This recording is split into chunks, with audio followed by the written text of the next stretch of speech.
Hello and welcome to Then and Now with me, Teresa Cherfas. In this podcast, we're making a break from our usual Russian language format. This is because our guest has chosen not to speak in his mother tongue. At the age of just 22, he was the youngest director ever to stage a production at the legendary Moscow Arts Theatre. In 2022, aged 29, he had two productions running concurrently on two different stages of the Bolshoi Theatre. One a comic opera, the other a ballet based on Chekhov's Seagull, for which he won the Golden Mask Award. Then, on the 24th of February 2022, Putin invaded Ukraine. Our guest's latest production, Seagull, True Story, a play that is so meta it has your head spinning, is currently on tour in London from New York. He has described it as his third Seagull, but only the second to fly. He is the actor and director Alexander Molochnikov. First of all, I'd like to welcome you. It's great that you can be with us today. Yes, I'm really happy and honored to be with you today. This podcast, as you know, is about the time before and the time after the so-called special military operation. What do you remember about the 24th of February, 2022? Oh, God. Well, most of it is on our plate, Seagull True Story, that we brought from New York to London and still are performing at the Bolshoi Theatre. But I can say that I remember just waking up. My ex-wife back then told me before I woke up that I think Zelensky said that it's stage of emergency. So, and I really didn't want to wake up. I felt like something's going on, but I was subconsciously saving myself, I guess, from this information. And of course, I didn't even close understand how bad the things that are happening are, and what the consequences will be and how much it would affect my life. And then at 8, at 6 a.m., I think, I had to wake up because I was going to the airport to go to Tunisia, fly to Tunisia through Istanbul, because I had a scout of my TV show there, which I was preparing for 2 years. And so I literally watched Putin's speech on the toilet as I was getting up and was shocked as everyone. And then in the car was realizing what's going on. And then when I came to the airport, I just remember meeting my crew and screaming something like, "He's nuts. He's nuts."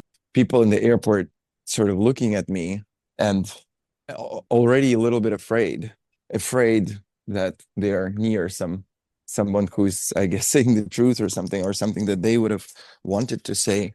It was a very interesting look they had. It was, I saw the deep agreement with that of everyone around, and that everyone sort of had that on their mind, that this is like too much, even if they were supporting.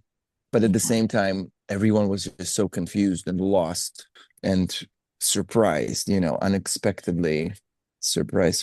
I'm not even talking about what Ukrainians went through. You asked me what was going through Russians with Russians because I was in Moscow.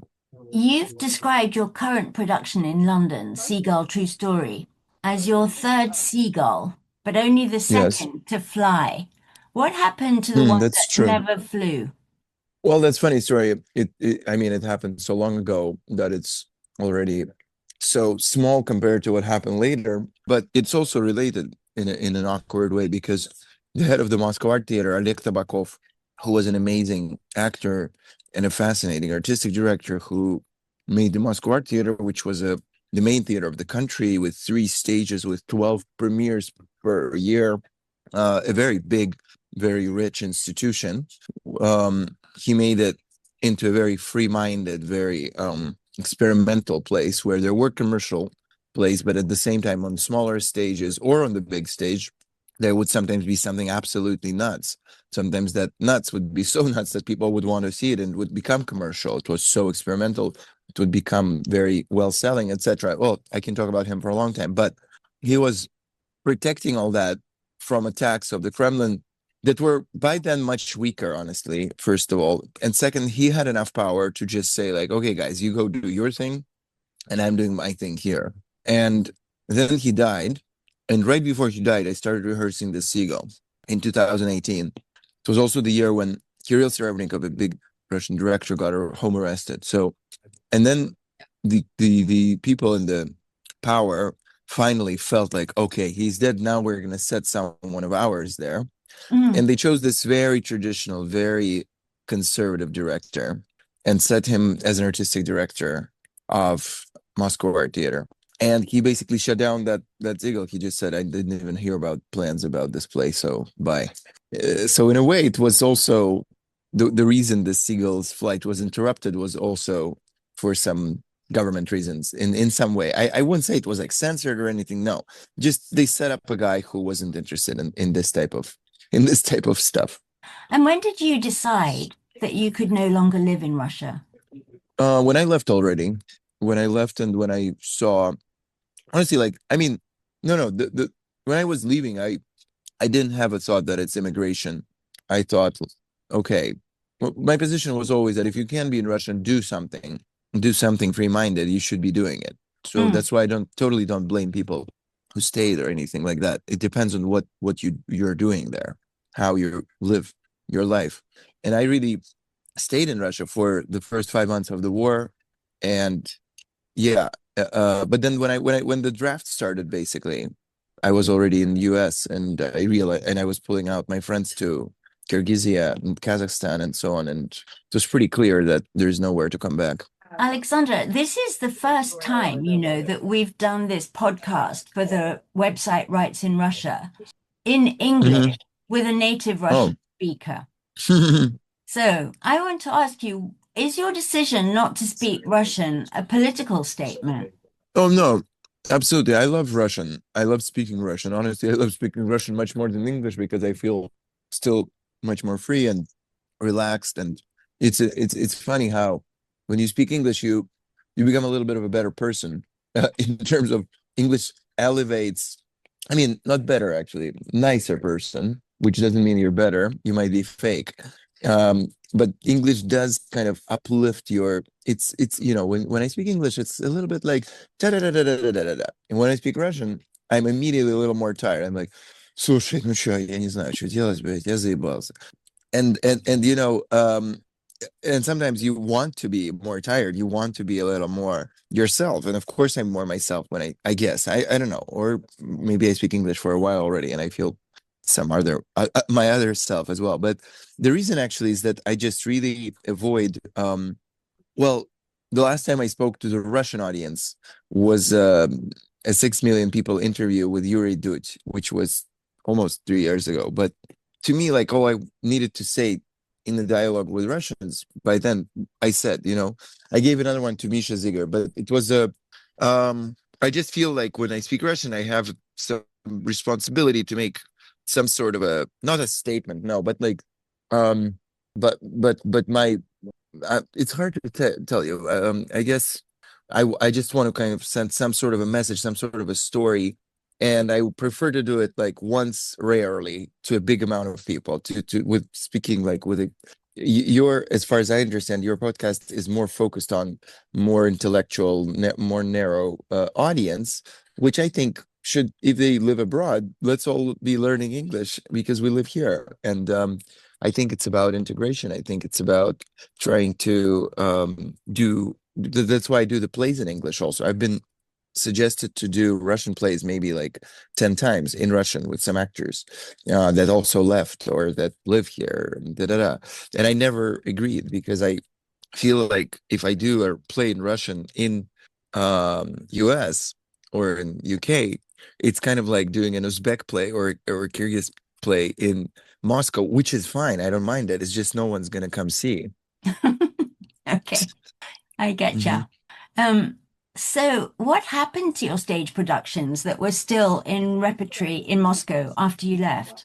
They still some of them are playing and it says directed by director, which means sort really? of that maybe it's not me who staged them.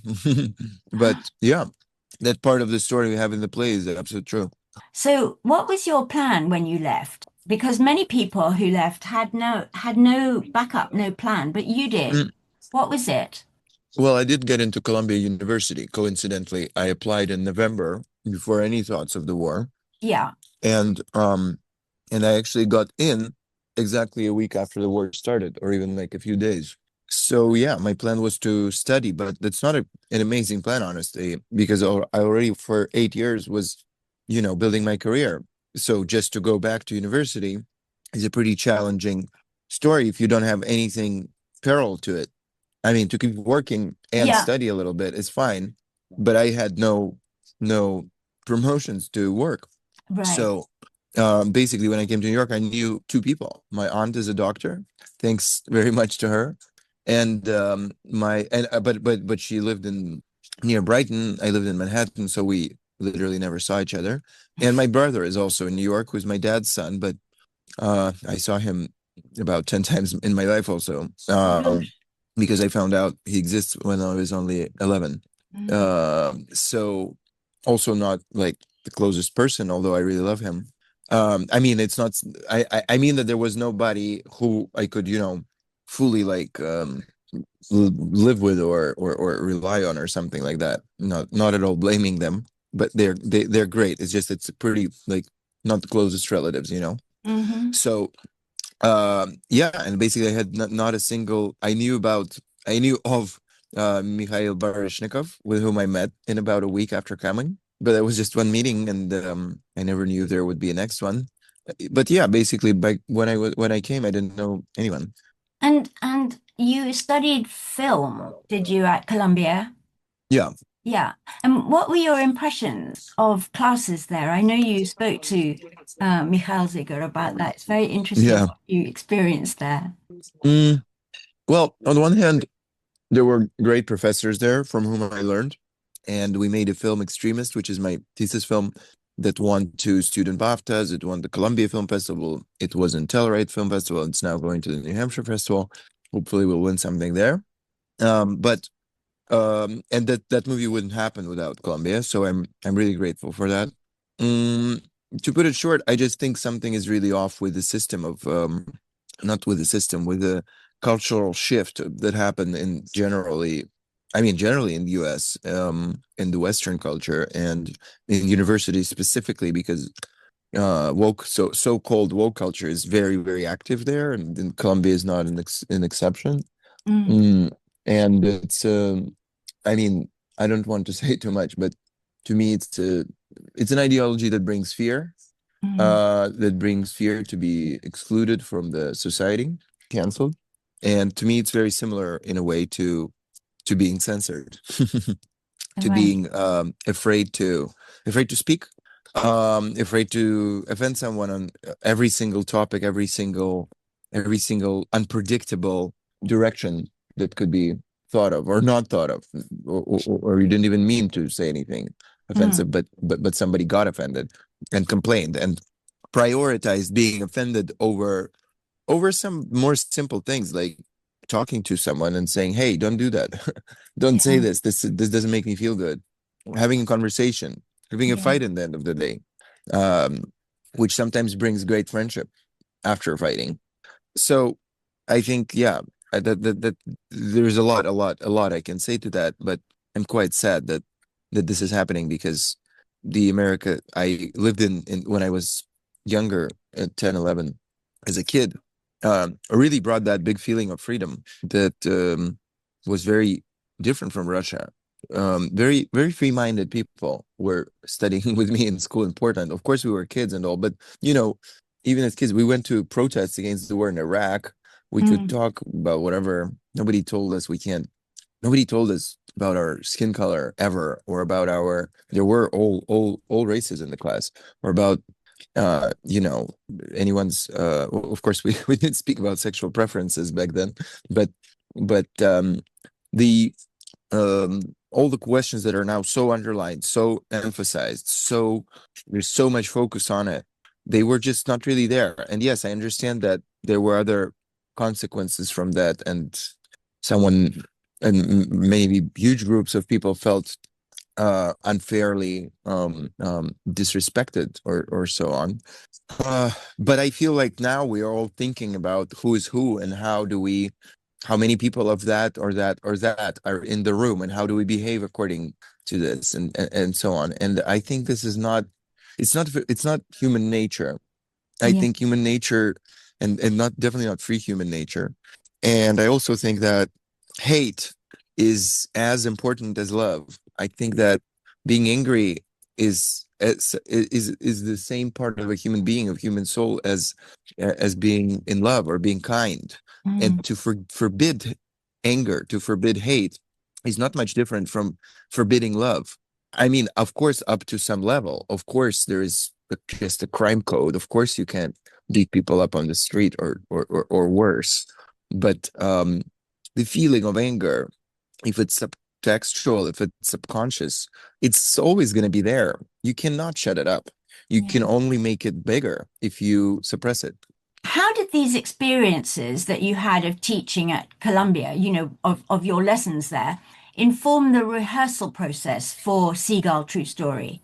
How did you work with the actors to build the story and write the script? Because there's echoes of what you're talking about in that, which are quite funny and revealing and the rest of it. Well, yeah. I mean, I faced so many things that were new to me, I would say, such as even considering Chekhov as some privileged white male who lived back in the day, and why would we worship at his feet now?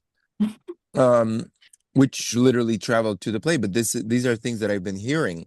I don't even remember where already, Columbia or things that not my own rehearsals, not from my actors, but different things of such kind I hear all the time in the cultural sector of New York, for instance. And it kind of just freezes me. I don't know what to say. I Yeah. mean, I know those people know nothing about Chekhov and how he lived and how questionable it would be to say he was privileged, how he was feeding his whole family, how he had two drunk alcoholic brothers, how his dad never believed in him as a writer and forced him to work somewhere, and he proved that he can make money by writing, how he had to write hundreds and hundreds of shitty little, not shitty, of course, because he was a genius, but not his level, I would say, little anecdote stories just to make money. How his dad would say, okay, this is a good story because it's 2 rubles. Why did you write this bad one? It's only one. Um, and what he had to struggle with, how he was dying, all of that has nothing to do with him being privileged anyhow. Um, so this is just an example of something that I don't understand why, because of his. I mean, I don't even want to discuss it. It's ridiculous in my mind, and yeah, it became part of the play as the absurdity of the Western world suggests us. There's also things about triggering and about someone not being dead but being unalive. Not It's not committing funny. suicide. He says I will kill myself, and she suggests to say unalive myself. Yeah. Yeah. Well, yeah. I mean, this is also about this scary word safety. And I say scary because I think safety is a very tricky and a very dangerous word. On one hand, of course, we want safety. Of course, we don't want our kids to get under a bus, right? But Mm. but on the other hand, with the flag of safety, sometimes wars start. Actually, Putin used the word safety to start to invade Ukraine. He wanted the Russians in the eastern Ukraine to be safe. He wanted, etc. Hitler invaded Poland by saying he wants Germans to be safe in Poland. It's a very it's a word that's so worshipped in America, and so it's sort of the main priority of everything. And I think that the example you're bringing is around it, because one of the actors in the play acting, I mean, an actor acting an actor, feels like they can trigger too much in the audience by saying Chekhov's text, "Soon I will kill myself." And I mean, if art is afraid to trigger, what's the point? You make the point very strongly in the second half of the play that the profit margin and commercial viability in America dictate what gets produced on stage, and that it's every bit as restrictive on artistic expression as political censorship in Russia. What is your own personal experience of this in New York when you were trying to put on your play? Well, I can say, of course, of course, commercial problems are everywhere. And of course, in Russia, there would also be lots of film producers, or in any country, that would be changing your product or your play or whatever you're doing towards something more commercial in their opinion, which Yeah. actually is always an opinion, because nobody really has a recipe of how to make people go watch something. And like usually there was this Netflix TV show, I forgot what it's called, but It's the movies we grew up on or the movies we love or something like that, where basically shows that every film we love, all the biggest movies like Forrest Gump or Godfather, they all started with producers saying this is impossible, this is not going to work, no one's going to watch it.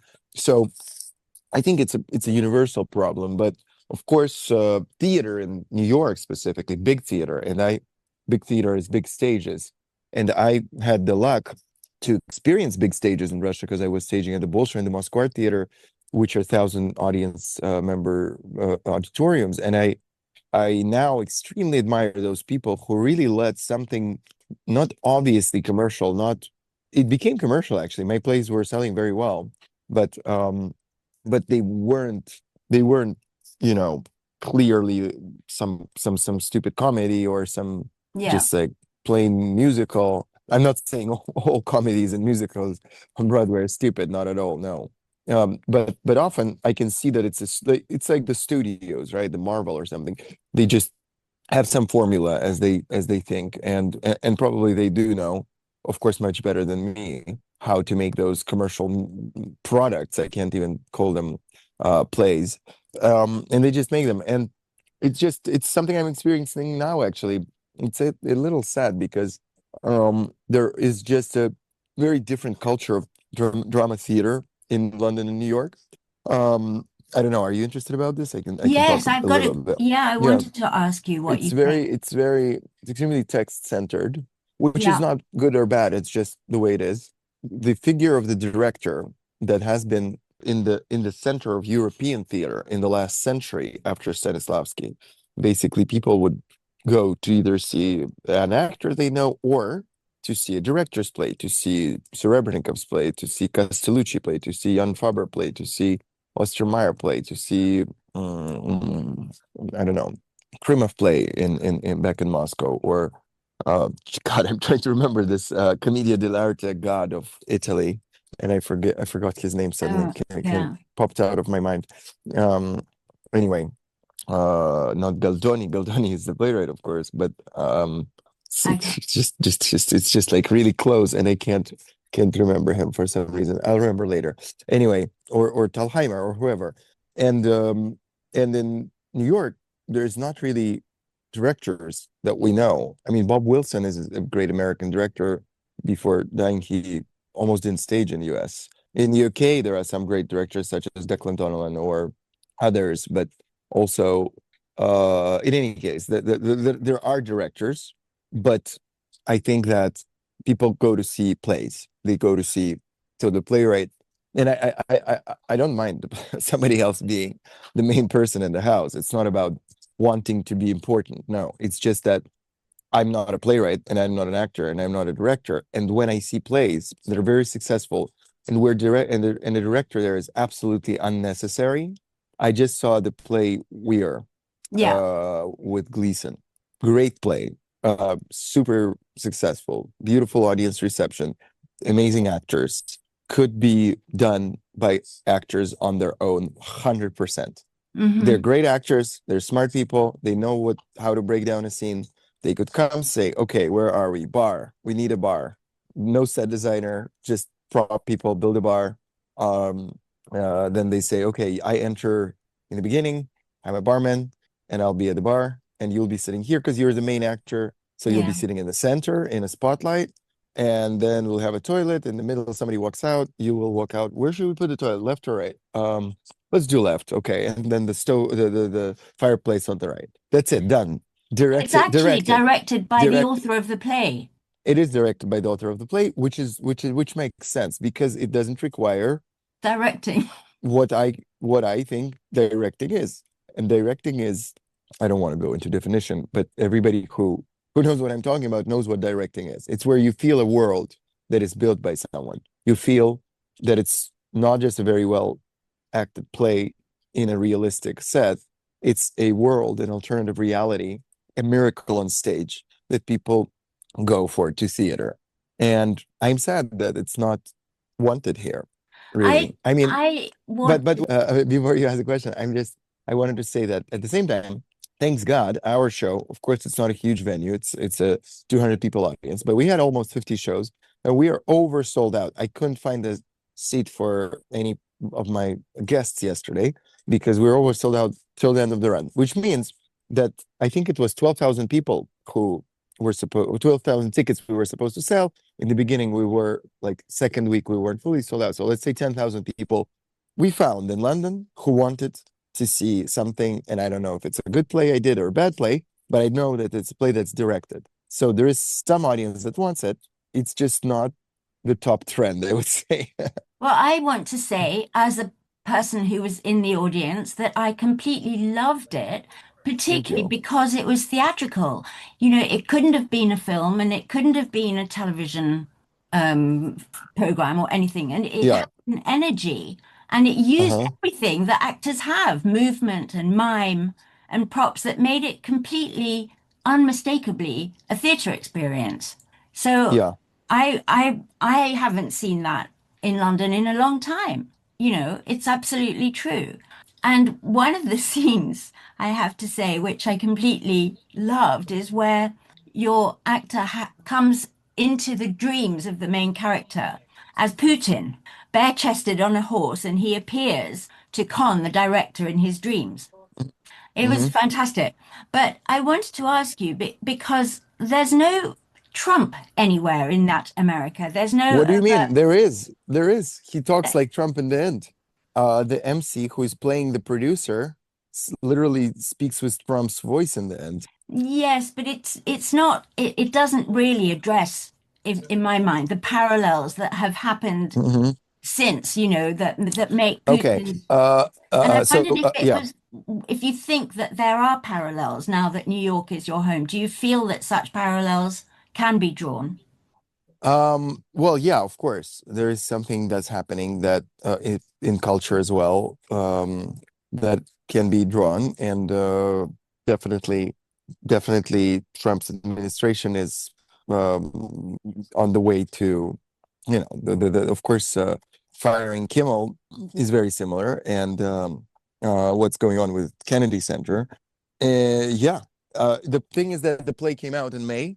Yeah. Trump was just elected, not long before that, and we did make the ending, actually, in my opinion, related to that. There's like this one scene that is literally about the new America, but the thing is that it was all just starting, and I think this feeling of a cycle that he left from Putin's Russia and now is in Trump's America is still in the play. I don't know. For me, it's very clear that he ran away from one place to end up in a place that's going the same direction in a way. Yeah. However, yeah, I think that's the answer actually. Okay. Con, the director in your play, Hmm. who's your kind of alter ego, Yeah, um, yeah. if you like, is desperate at the end to go back to Russia. He hears the terrible news that his close friend, who spoke out against the war, has now died in a penal colony, and he speaks to his mother and he wants to visit. He wants to go back, and it's a very moving scene. Do you yearn Thank to you. visit Russia again? Um, Well, okay, so I don't need to go there. I don't want to go there in terms of I definitely don't want to go there to work. I like the fact that I can't come back actually because it doesn't allow me to even consider Yeah. anything because but not only well in a way because it would just be losing time honestly because of course it's great to be home, of course it's great to visit, but to go there and hope for some building some life there would just take away the time from building a life here, Mm. and we have one life, and I of course had less now, thanks God, but we will see, it's all unpredictable. Of course, I had moments in these 3 years where I thought nothing's going to work out here. And Yeah. of course, in those moments, you just want to go home. Do you But feel, do but you but feel, the main thing is that I really can't see my grandparents in Russia, and I don't know how long they will live for. So yeah. that is something that breaks my heart. You're 33, as I understand, and Yeah. lots of people who are emigres forced into exile from Russia since the invasion of Ukraine, who Mhm. are very much out of step in a way in the West. They continue to make friends amongst Russian emigres. That's their main kind of support, a kind of exile world.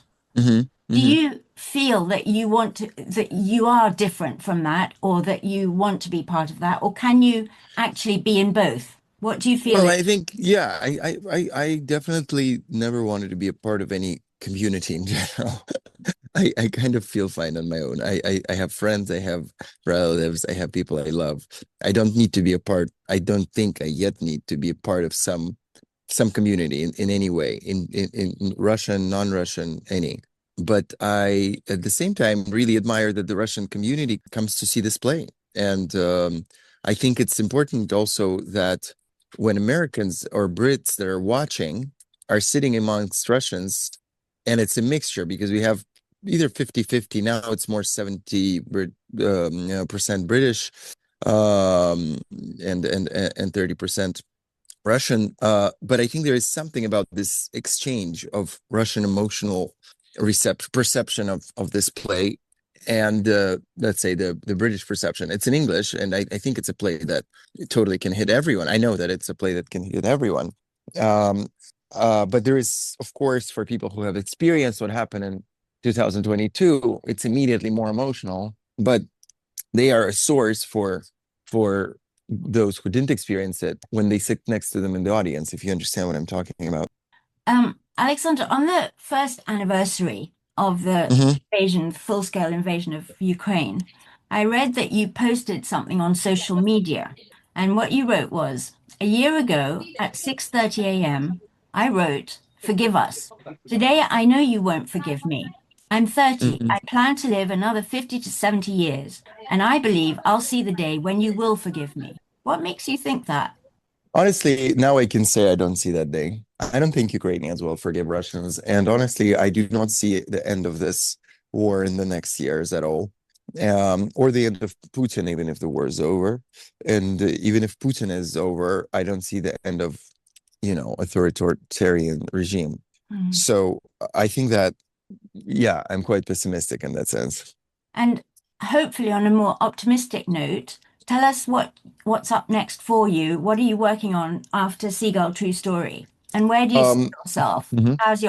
How's your career going to go in the next 20 years? It's been so there is a lot happening. I'm just thinking about three projects. All of them are supposed to be this year. Mm. And I kind of don't want to mention any of them because I'm just afraid to jinx it. Yeah, I understand. But And in a it's been general sense, is it going to be Hollywood? Is it going to be Broadway? Oh no, Is it's it gonna going to be be it's gonna be television? I hope it's gonna be very good off Broadway. Let's say best of Broadway possible. I hope it's going to be great writers and deep dialogue with the audience. And I hope it's going to be film. But of course it's gonna be an auteur, rather indie festival film this year to later hopefully get to something bigger. Wonderful. I wish you every good fortune, and thanks very, very much for talking to us Thank you. today. That's Thanks a lot. very, very sweet of you.